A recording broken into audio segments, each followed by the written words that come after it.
Hi everyone, welcome back to my channel. Today is another 26 in 26 episode.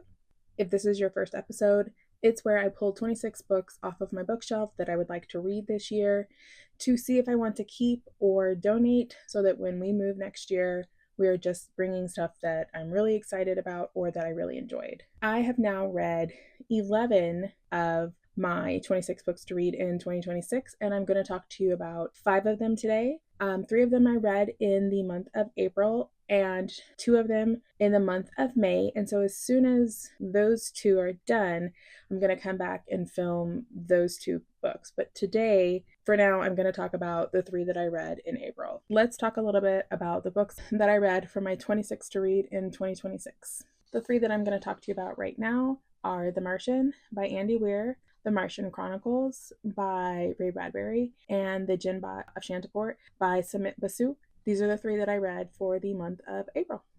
The first book that I wanted to talk about is The Martian by Andy Weir, and this is officially the 3rd book by Andy Weir that I have read, and it was a 4.25 stars for me. This one was probably the lowest rated of the 3 Andy Weirs that I've read, but again, it's still got a 4.25 stars, so it is by no means a bad book at all. I just want to preface that because I know this is such a beloved book, and I just want to say that it was probably timing for me why it wasn't a higher rating. That's all. I absolutely loved Project Hail Mary and Unpopular Opinion. I also really loved Artemis. So I think if I had ended up reading The Martian at the same time as I read the other 2, because I think I read Artemis at the end of 2020 and then Project Hail Mary like summer-ish 2021. And I think if I had gone back then to read The Martian, I probably would have enjoyed it as much as the other 2. But I think just because I've read so many books since then that this one is not as standout as it would have been if I had read it earlier. I am sure a lot of people know what this book is about, but if you don't, we're going to talk about it for a little bit and then you're going to know a little bit more about it. And then if you haven't read it, maybe you will want to pick it up yourself. So we have this astronaut named Mark, and he is part of a team that is on Mars doing scientific studies and things like that. Well, one day there's a really bad dust storm and he's kind of separated from the rest of his group and they think that he has died. And so the captain makes a hard decision, but they decide to actually leave the planet and they leave without Mark, except that he didn't die. So they don't realize he's still alive. Mark realizes he has no way to tell anyone that he is alive. He can't tell his crew who has already left. He doesn't have any way to contact Earth. And so he's kind of stuck, and the next team is going to take, I think the next team's not supposed to be there for like 7 years or something like that. So he has to figure out how he's going to make his food stores last and how he is going to be able to continue living for an extended period of time without all the resources that he needs until and if he can finally maybe jerry-rig something to be able to contact Earth. The rest of the story is kind of split between Mark's time on Mars trying to survive and then I don't know if it's NASA, I can't remember, but the NASA-esque group that's on Earth who realizes that he's still alive and is trying to figure out a solution to get him home safely. And then every once in a while, we do get very short chapters with his crew who is on their way back to Earth just to see how they're dealing with the whole he's dead and was left behind-ness of it all. I personally think I wanted a little bit more time with Mark. I would have loved to spend more time watching him survive on Mars. I kind of could have had a little less of the Earth side of things. It was interesting to see them come up with a solution, but I personally don't feel like we needed a lot of that in order to progress the story. I think it would have been far more interesting to have a little bit more time with Mark on Mars, watching him survive, watching him build things and try to figure things out on his own. I just don't feel like we got quite enough of that for me. I will say it does talk about science a lot, botany a lot, potatoes, like a lot about potatoes. And personally, I love to garden. I love all things plant related. And so it wasn't boring to me, but I can understand how people who don't love a lot of science talk, their eyes may glaze over in some parts. And I don't think that it takes away from the plot of the book. I just think I really appreciate that Andy Weir put that information in the book in the first place, because you can tell that he kind of really thought through the science behind the what ifs that he was proposing in this book. Overall, I still gave this book a 4.25 stars. Like, it was a good time. I enjoyed it. I will definitely reread it at some point. I really want to watch the movie now. I've never seen the movie. I tend to like to read books when I can before I see the movie, and so I really want to see the movie now. I think my biggest takeaway was that you can tell he wrote this before Artemis and before Project Hail Mary. I think that especially Project Hail Mary was much more of a polished novel, and you could tell that he was just finding his footage a little bit in this one. And like I said, I think if I had read it sooner, because I think it was published in like 2014, so I think if I had read it sooner, I probably would love it a little bit more. But I just think because of when I read it and because of how many like other amazing sci-fi books that I've read since then, it just didn't hit quite as much as Project Hail Mary and Artemis did for me personally. And it's still a really good rating. So like, please don't think I'm dogging on this book. I'm really not. I am glad that I read it. It is one more that I can turn around on my bookshelf. I know that when I pack it next year, it is a book that I really enjoyed and that I will want to reread again one day. And that is what this is all about, is making sure that the books we are moving, because there are a lot of them, and our next year and where we're going to be moving is such like a question mark, that I really want to make sure we are moving things that are worth our time to pack and then find space for in whatever our new home may look like. So I picked my 26 books that I wanted to read in 2026, right? And then I realized in January I didn't read any. And I was like, I really need to like say, you need to read these books each month, or I'm not going to end up finishing them. I'm going to end up picking other books because I'm a mood reader and I kind of read what is right in front of me and I forget about things that I wanted to read. So I guess I decided like April was going to be a sci-fi month, because the next book I read was The Martian Chronicles by Ray Bradbury, and this is another very heavily sci-fi book that I really enjoyed. I read Fahrenheit 451 again last year, and it made me realize how many other books he had that maybe are not like as well known, but because he writes so much sci-fi, I wanted to read other books by him. And so I picked up The Martian Chronicles, and I also picked up The October Country, I believe is what it's called, but I want to actually read that in October because I'm weird like that. That's what I want to do. I didn't realize that when this was first published, it was published in vignettes in a magazine. So each chapter was published separately.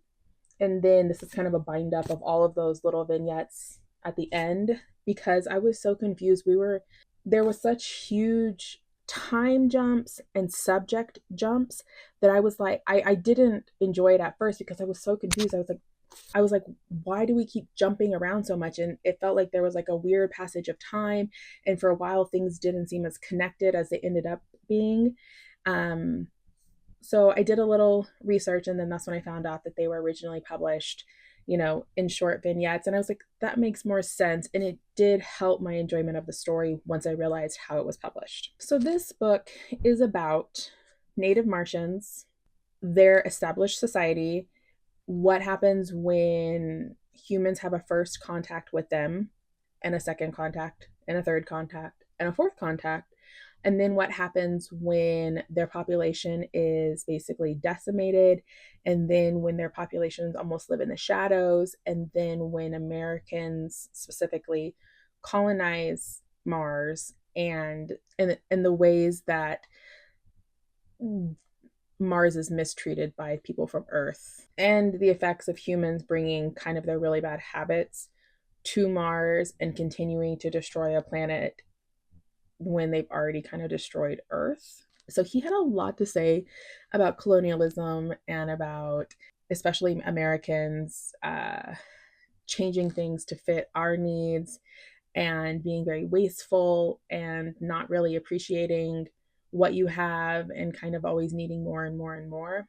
I thought it was very interesting. There were certain chapters that I liked more than others, even before I knew that it was just vignettes. Some of them were only like a page. Some of them I understood the point, but I just didn't enjoy them as much. So I think overall that's why I got a 4-star, because there were certain stories in here that were absolutely 5 stars that were fascinating.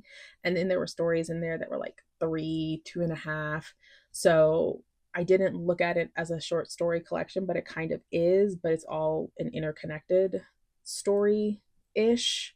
Some of the chapters drug on a little too much for me.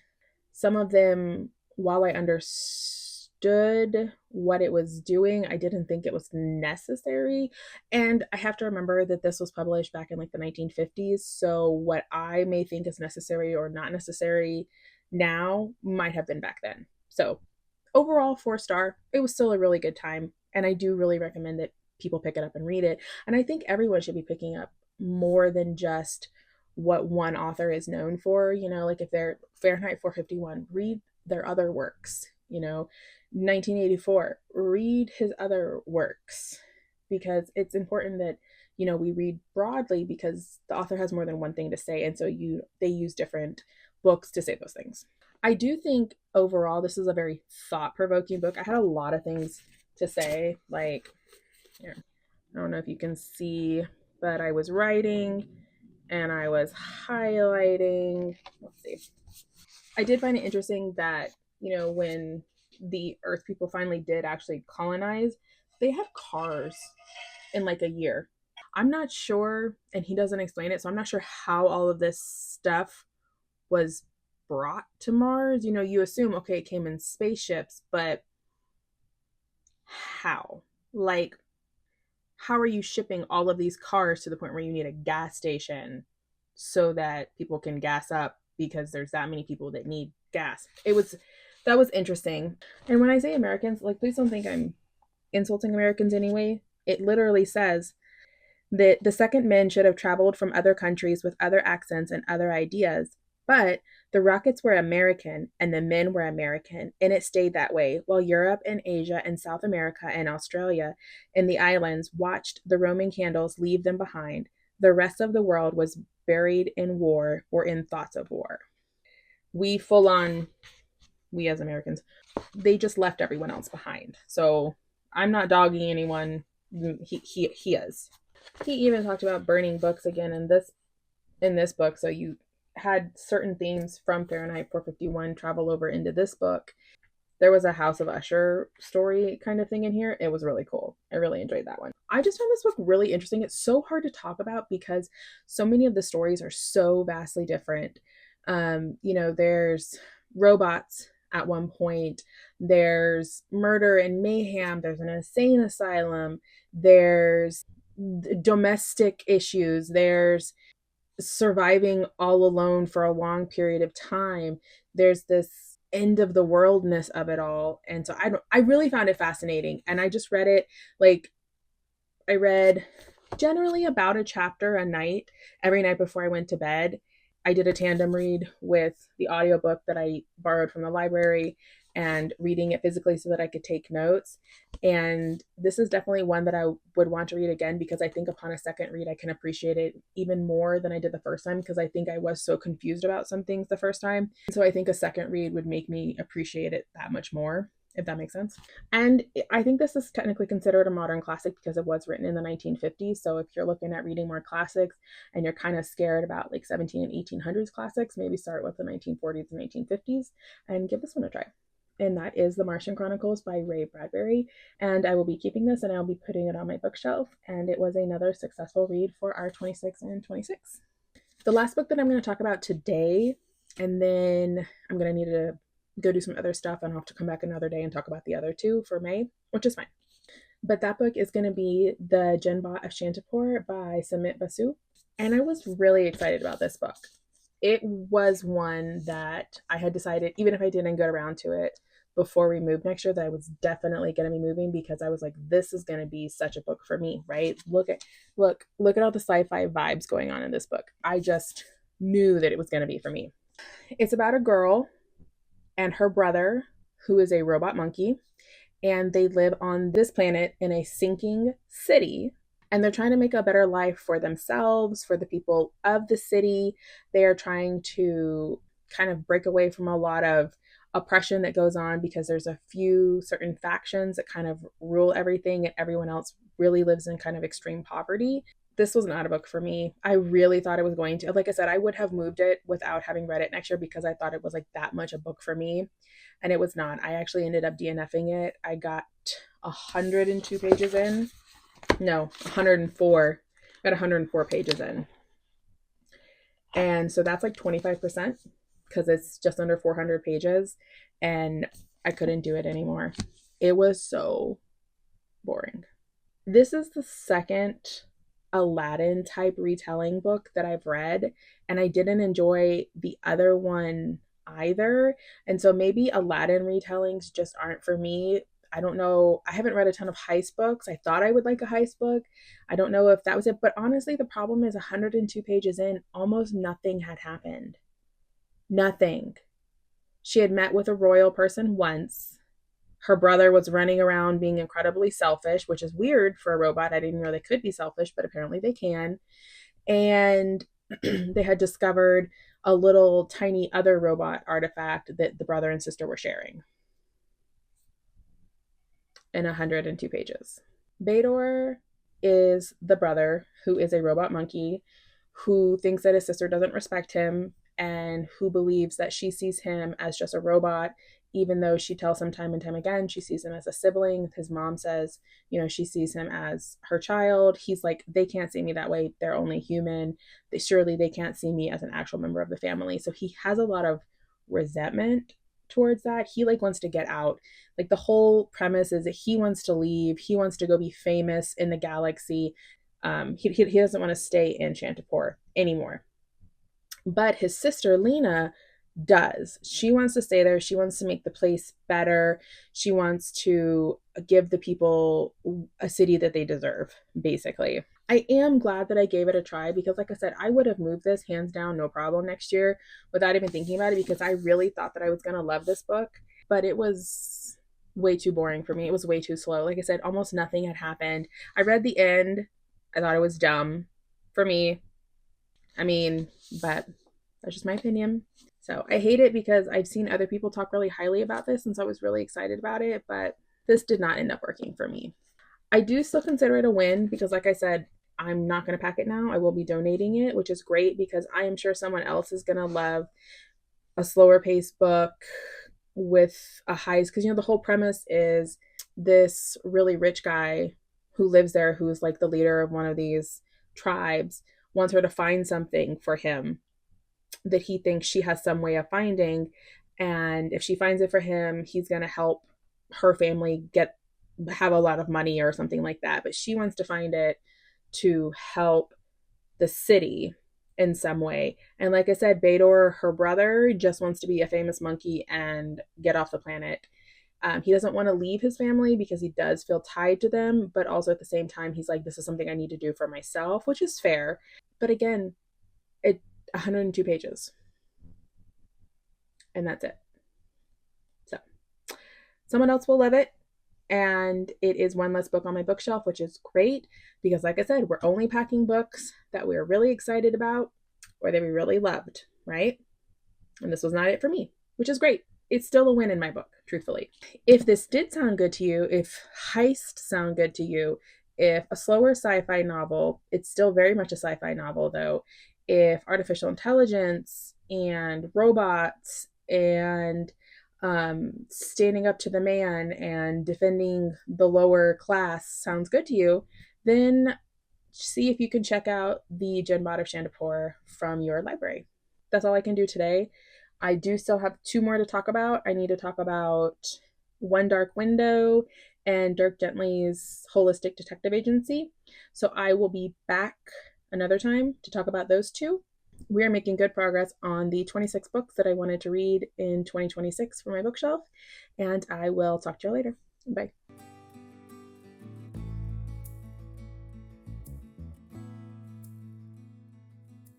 I have read another one of my 26 books to read in 2026. That was One Dark Window by Rachel Gillig, and I wanted to talk about it. That means that for this video, I still need to finish reading Dirk Gently's Holistic Detective Agency by Douglas Adams, and I'm about halfway done, so hopefully I'll finish that soon, and then we can talk about that one as well and wrap this up and hopefully get this out soon. But One Dark Window. Our main character's name is Elspeth, and she is in her early 20s. I don't remember how old she was. I think she was 22. I can't remember.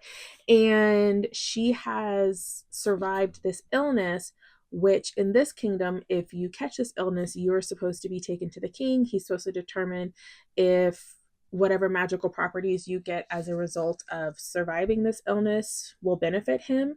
And if they don't, then you're, you know, a goner. But when she caught the sickness, her dad did not do that. Her dad sent her off to her aunt and uncle's house and basically have paid them to keep her there for the last however many years. I think she was like 9, and I think she's in her early 20s now. So for a while. This is a complicated book to explain. There are these 12 magic cards, and there's 2 of each of them. And depending on which card you're currently holding, you get a different sort of magical attribute. That's the only kind of magic that is acceptable in this world. You can't just have like this illness they have. When you survive it, there's a chance that your blood basically gives you magical powers. In Elspeth's case, she can see the colors of the cards because of her illness. But there's also this nightmare that has been stuck in her head since she was a small child, because she touched one of these cards. One of them was a nightmare card, and somehow she ended up absorbing the card's power, and the nightmare ended up coming into her.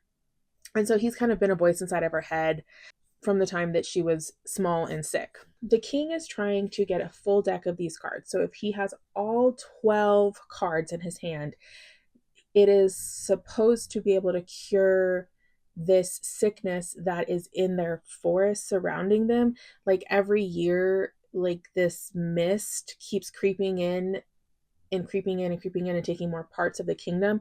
And so if he can get all 12 cards together, then it's supposed to be able to cure the woods, and the mist is supposed to be able to go away. So the king views the cards as like safe magic, and any magic that you get from this illness as unsafe, and therefore people shouldn't be able to wield it. Elspeth's cousin, Ione, who she's been living with and is very close with, her father is trying to bargain with the king for one of his cards. Like her uncle has a card and he's trying to bargain to pay off some debts and things like that, which is the whole reason that they go to the king's palace in the first place. And it's kind of a ball, but not a ball. And the stepmother doesn't want her to go because she doesn't like her. It's very Cinderella coded. It says it's not a Cinderella retelling, but there's an evil stepmother. There are 2 rude stepsisters. Her dad is very absent from her life. He's not dead, but he's very absent. They go to this ball and her stepmother doesn't want her to go, but she ends up going anyway. So there was a lot of fairy tale elements. At the very least, their last name's even Spindle, which is very much like Sleeping Beauty. You know, you put your finger on a spindle. I don't know. There was a lot to it. I really enjoyed this book. That was very chaotic and probably not the best way to describe the book, but it's a very hard book to describe, but it was very enjoyable to read. I had a good time with it. I gave it 4 stars. I read it really quick. I read it in like a day and a half. I do want to read the second one. I don't feel the need right now to go out and buy the second one, so I think I'm just going to borrow it from my library. But I think for now I am going to keep this one, at least until I read the second one to see if it wraps up well, because this is one that if it wraps up just okay, I can see myself unhauling it if I'm never going to read it again. But for now, I'm going to keep it because I did enjoy it and I gave it a 4-star. And then once I read its sequel, kind of like Mickey 7, I will make a final decision. I liked the relationship between her and Raven. I liked the tension that was there. I even liked Raven's family, even his little annoying brother, who is obviously infected with the sickness. There's a lot going on, which I really appreciate. It kind of keeps you moving, kind of keeps you wondering and keeps you guessing from chapter to chapter, which I appreciated. The end, it was like a huge cliffhanger. So just be forewarned, if you want to pick this up, that there is a cliffhanger type ending, and it's going to make you want to pick up the next book right away. So I need to see when it is going to be available on Libby so that I can borrow it and read it. But for now, One Dark Window is going to be a keep for me, and that is another book down for my 26 books to read in 2026. And as soon as I get Dirk Gently's read, I will give you a quick synopsis on that. But that has been a weird book so far, and I've struggled a little bit with it just because I love The Hitchhiker's Guide to the Galaxy. I read it as a kid. I have my copy that I read as a preteen teenager. I don't remember what year I read it in. Hold on a second, actually. This is my copy of The Hitchhiker's Guide to the Galaxy. Let's see. Yeah, I don't know when it was, but it's definitely when I was my maiden name. And so I really loved Hitchhiker's Guide to the Galaxy. And it was weird and wacky. Dirk Gently's it's slower to get into. I'm not sure why I'm having such a hard time with it. It has taken me, I've been reading it for a while, just a few pages here and there, because it's confusing at times. There is not an audiobook for it. The only audiobooks for it are abridged versions. I think the only unabridged version isn't available in the United States. It's one of the countries it's not available in. And so I was hoping that maybe I could just pick up the audiobook and it would help, but I can't because the only one I can get is the abridged, and it basically follows like almost like the TV show version. It's getting better now, so I don't know if it's, like I said, I don't know if it's just a me thing. I do want to watch the TV show afterwards to see what they highlight, because like I said, there is some weird stuff that's going on, and I think I made the mistake of trying to read it like in the evenings before I went to bed, and because it is weird and wacky and jumps around a lot, I don't think it's a great book to read when you're sleepy, because there have been a couple times I've fallen asleep to it. I am so hopeful, like I said, especially because the second part is picking up significantly more. And so as soon as I'm done with Dirk Gently's Holistic Detective Agency, I will let you know what I think, and then this video will be done after that. So until then. And I am checking in for the last book for this video. I finally finished Dirk Gently's Holistic Detective Agency by Douglas Adams, and I have some thoughts that I wanted to share with you before I wrap up this video and get it out to y'all, because this has taken way too long. I really loved The Hitchhiker's Guide to the Galaxy. Still love it. This felt like doing too much. I felt like for such a short book, it's only 250 pages. He crammed a lot of different plot elements in here, and I don't know if he wrote this before or after The Hitchhiker's Guide to the Galaxy. Like, I wish I did. I think he wrote it after The Hitchhiker's Guide to the Galaxy. I'm sure I can look it up and then I'll correct myself if I'm wrong. But it felt like he was trying to capture some of the zaniness of The Hitchhiker's Guide to the Galaxy, and it didn't really work for me. How to even describe this book? At its heart, kind of, there is a murder mystery. There is a main character who dies fairly early on in the book, turns into a ghost, and he is trying to make contact with someone to help solve his murder. You also have Dirk, who has had his name changed several times because he's one of those guys who kind of knows everything and kind of knows too much, but can't ever really explain how or why, so kind of gets him into trouble sometimes. There is a robot monk who shows up in a different world. There are parallel worlds. There is a time machine. I don't know if I just read it at the wrong time, but it took me over a week to read this 250-page book. I read other books while I was reading it because it wasn't pulling me in. Like I said, it made me fall asleep a couple of times. I gave it a 3-star. Like, objectively, it probably was a 3-star. Probably more of a 2.5 if I'm being totally 100% honest. But I didn't want to give it a 2.5 star because I think probably it was closer to a 3. But it was just, it felt like it didn't know what it was doing. Everything kind of weaves together in a particular way at the end, which was interesting, and it does make me want to continue the next book. I have the next book, so I am going to read it. Probably not right now, though, but it just was a little too convoluted for my taste. We do not spend a ton of time with Dirk Gently, which is really strange. We probably spend maybe a fourth of the book with him, and so I feel like the title is misleading. I've never seen the TV show. Now I want to, because I'm curious as to what they're focusing on, because I don't know how you make an entire TV show out of this unless there's a lot of extra padding and stuff. So I do want to watch that. This was, if you really love Douglas Adams and you want to read all of his works, you can read it. But honestly, I would check it out at the library. I ended up buying this secondhand somewhere. I originally had a paperback copy, and in our last move, when we moved here, the cover was a little ripped, and in the process of getting books out of the boxes and putting them on the bookshelf, it totally came off. So I ended up buying a new one. I wish I had just read it on Libby and been done with it, because then I could have said, okay, I read it and I'm done. I don't know if I'm going to get rid of this or not. It's one of those, like this is one of the copies from the 80s. The other one is kind of a similar publishing style. So I don't know. I'll read the other one and then decide. It was a 3-star for me. Do I recommend it? not really. If you loved Hitchhiker's Guide to the Galaxy, this, you're not getting the same thing. And I think he tried to bring kind of the wackiness of Hitchhiker's Guide to the Galaxy into this, and it didn't work for me. It might work for you, but like I said, there were too many different plots going on, and then they connected but kind of tangentially, and then the kind of the surprise of it all, the kind of like gotcha moment, it didn't, I was like, well, we never talked about that before. Like, how, it didn't make sense to me. So read at your own risk. Like I said, if you really love Douglas Adams, the next one is The Long Dark Tea Time of the Soul. Read it, but just borrow it on Libby. Don't go buy a copy. I don't think you need it. But that is Dirk Gently's Holistic Detective Agency. And with this, I've officially read 11 of the 26 books that I want to read in 2026, which is amazing. I am right on track. And for this video, because it's been a while for me, I've been making this slowly over time, we had Dirk Gently's Holistic Detective Agency by Douglas Adams. We had The Martian by Andy Weir. Excellent book. We had The Martian Chronicles by Ray Bradbury, which was another really interesting book.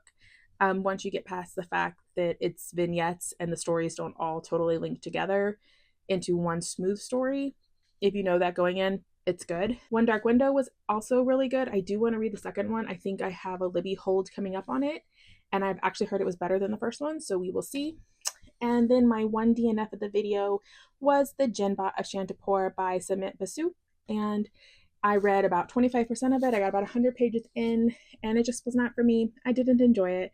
But if you like heists and Aladdin retellings and kind of a really slow moving plot, this might be for you. So those are the books that I read.